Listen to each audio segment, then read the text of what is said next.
The extraterrestrials themselves have said that there are wars between different races, but they've also said what they've managed to do is create a alliance and a specific council, and the council that they've talked about is the Council of Nine, and that's made up of different races of beings.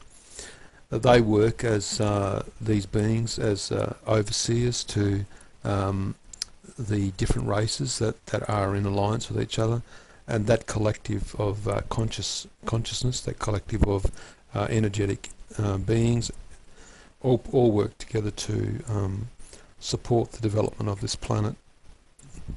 I would say that although we have specific issues in regards to how this planet is forming because of the way that we're treating the environment, we will be learning specific lessons from that, such as the floods that are taking place globally at the moment, and the shifts in regards to energies around the planet as well.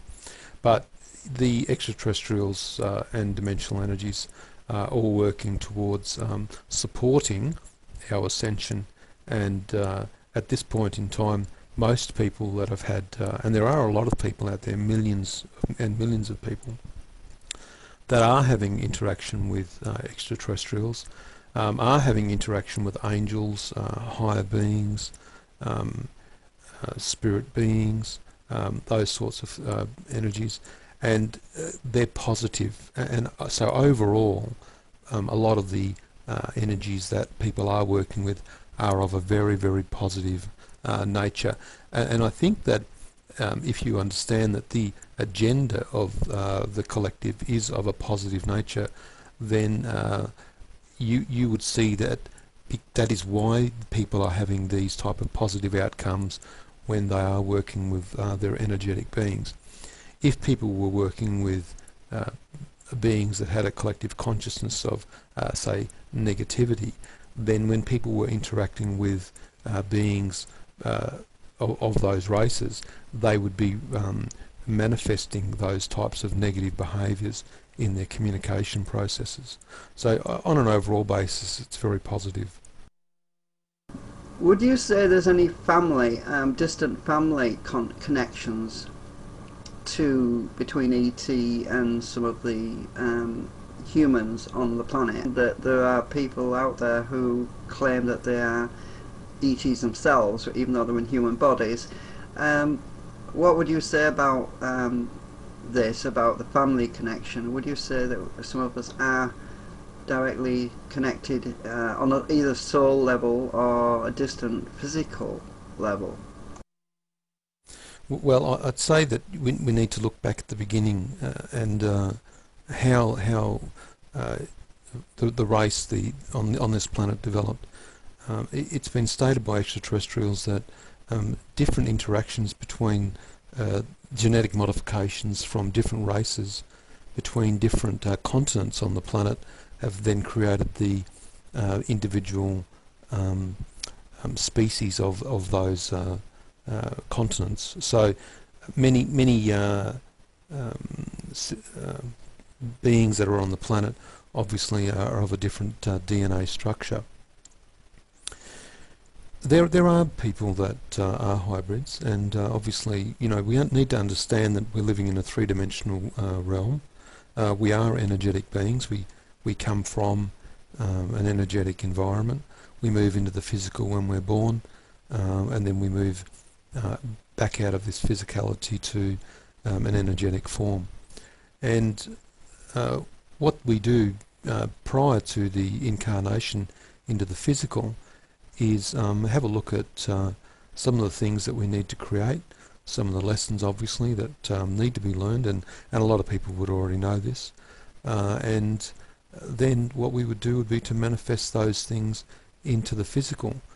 But it may be that prior to your incarnation into this physical realm on Earth, that you were a dimensional being living in a different time, place or space. It doesn't necessarily mean that your karmic journey is based solely in the human realm. There are many different types of existences So just because you're currently in the physical realm on the earth doesn't mean that you have come from this existence or will come back here again either.